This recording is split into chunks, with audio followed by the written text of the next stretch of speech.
8화가 방송되었는데요. 갈수록 흥미를 더해가고 있는 견우와 선녀이죠.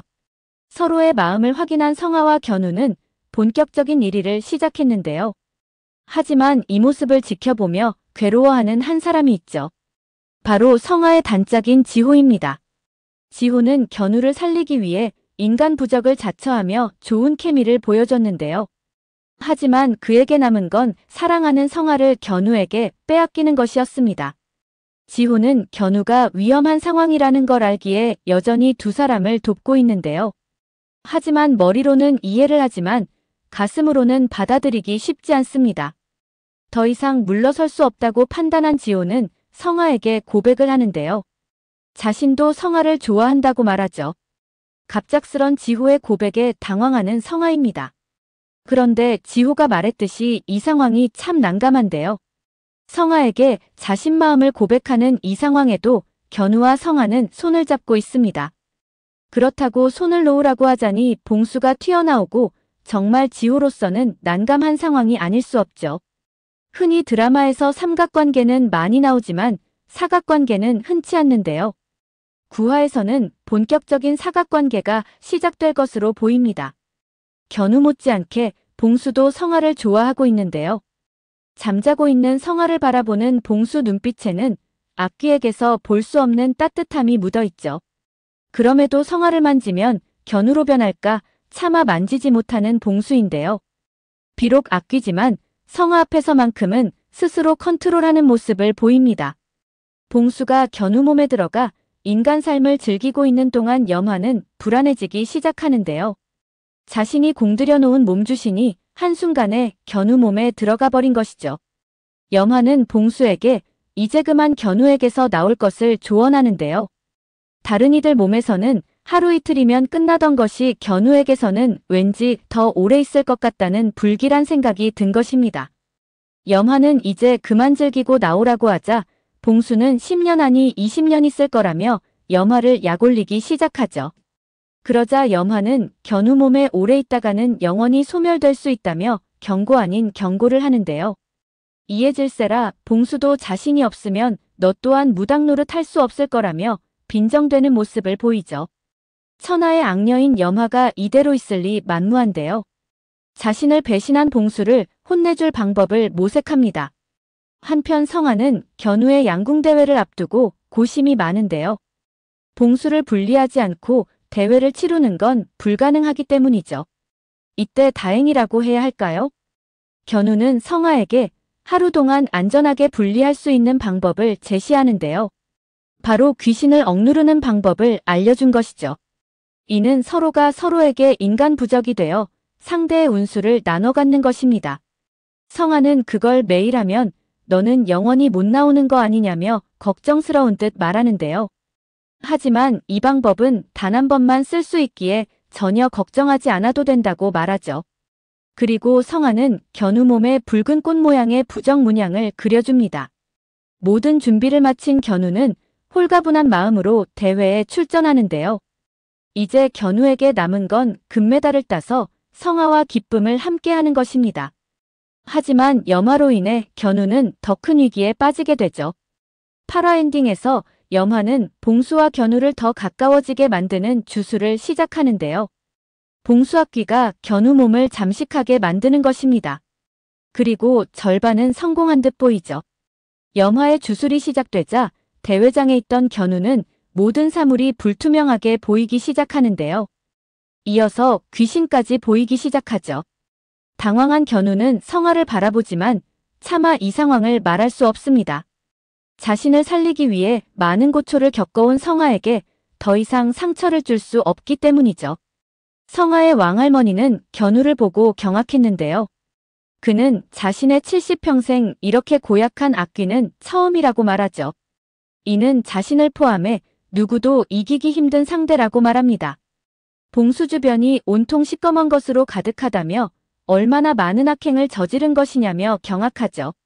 자칫 잘못하면 함께 있는 성아와 동천장군도 위험할 수 있다며 당장 쫓아내라며 분노합니다. 그런데 가만히 보면 봉수에게도 한 가지 특징이 있는데요. 자신에게 따뜻함을 가지고 인간적으로 대해주면 그 또한 정상적인 인간의 범주에서 반응을 한다는 것입니다. 반대로 왕할머니가 자신과의 첫 대면에서 당장 쫓아내라며 격앙된 반응을 보였었는데요. 그러자 봉수 또한 난폭해지며 그를 해하기라도 하듯 분노하는 모습을 보였죠. 하지만 성아는 봉수야 그만하라며 너 그런 사람 아니잖아 라는 한마디에 스스로 분노를 가라앉혔는데요. 그렇다는 건 봉수도 지금은 사악한 악귀지만 인간의 반응에 따라 충분히 개선되려지가 있지 않을까 생각됩니다. 8화에서 또 다른 인상적인 장면 중 하나는 바로 염화의 과거였는데요. 염화는 한때 동천장군의 신딸이었죠. 그런데 알 수 없는 이유로 동천장군에게 버림받았습니다. 이후에 세상에 대한 악한 감정으로 돈만 밝히며 악녀로 변신했죠. 그런데 그 서사가 8화에서 드러났습니다. 염화는 아빠가 누구인지 알 수 없으나 아이를 출산했는데요. 하지만 어떤 이유에서인지 아이가 죽은 것으로 보이죠. 그런데 염화는 아이를 떠나보내야 함에도 불구하고 떠나보내지 못한 것으로 보이는데요.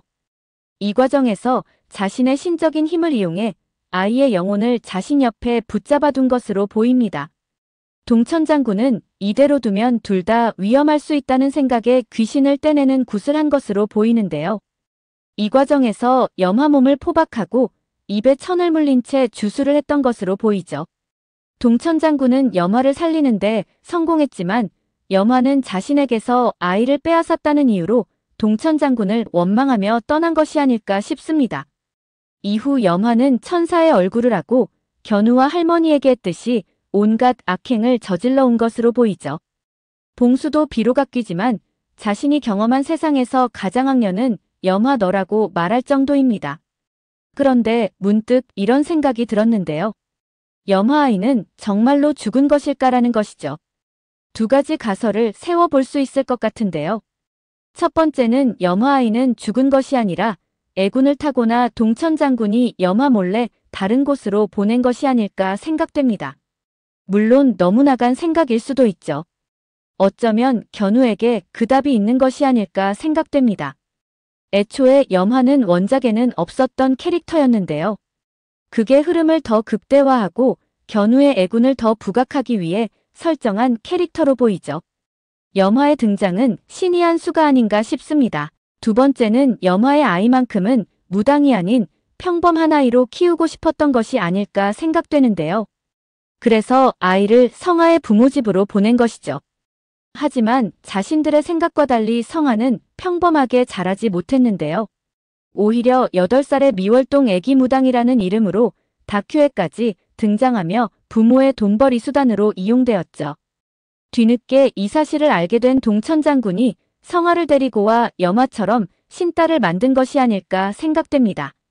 물론 염화에게도 성아가 딸인 걸 알리고 싶었지만 이미 연락이 끊긴 상태라 알릴 방법이 없었죠. 그러다 봉수동 폐가에서 염화와 성아가 첫 대면을 하게 된 것입니다.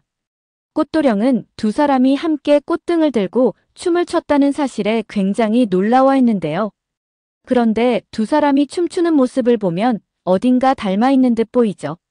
염화와 성아는 견우를 두고 신경전을 벌이는데요. 견우를 죽이려는 염화와 어떻게든 살려야 하는 성아가 섞일 수 없는 것은 너무나 당연한 일이죠.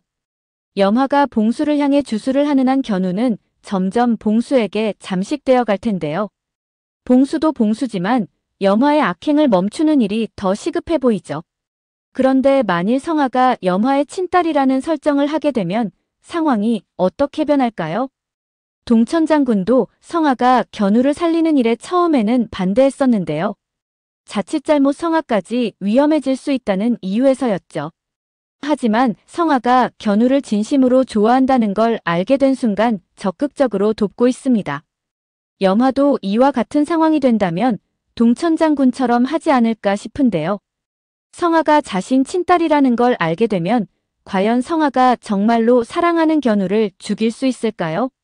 성아를 위해서라도 자신이 봉수를 몸신으로 삼는 걸 포기하지 않을까 싶죠. 그리고 성아와 견우의 행복을 빌어주지 않을까 싶습니다. 오늘 영상은 여기까지입니다. 구독, 좋아요는 언제나 제게 큰 힘이 됩니다.